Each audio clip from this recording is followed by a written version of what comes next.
Boche gold and diamonds. Buy now pay later. Palakkad Pollachi റോഡിലെ കുഴിയിൽ അകപ്പെടാതിരിക്കാൻ വെട്ടിച്ച bike മറിഞ്ഞ് ലോറിക്കടിയിൽപ്പെട്ട യുവാവ് മരിച്ച സംഭവത്തിൽ പ്രതിഷേധവുമായി നാട്ടുകാരും ബസ് ജീവനക്കാരും. കൊടുമ്പ് AGM AUP സ്കൂളിന് സമീപം താമസിക്കുന്ന ശങ്കറാണ് മരിച്ചത്.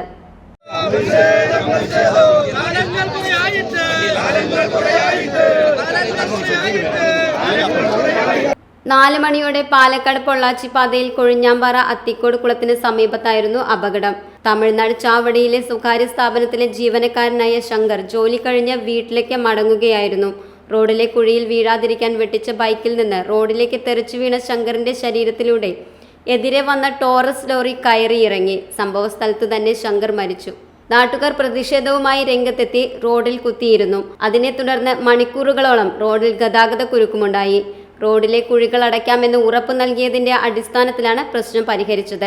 പൊതുമരാമത്ത് വകുപ്പ് ഉദ്യോഗസ്ഥർക്കെതിരെയും KRFB ജീവനക്കാർക്കെതിരെയും കരാറുകാരനെതിരെയും വധശ്രമത്തിന് കേസെടുക്കണമെന്ന് സമരസമിതി ആവശ്യപ്പെട്ടു. Time kids pre school, Mannannur road, Vaniyamkulam. .view news. കാഴ്ചകളാണ് ലോകം, കണ്ടു തുടങ്ങുക.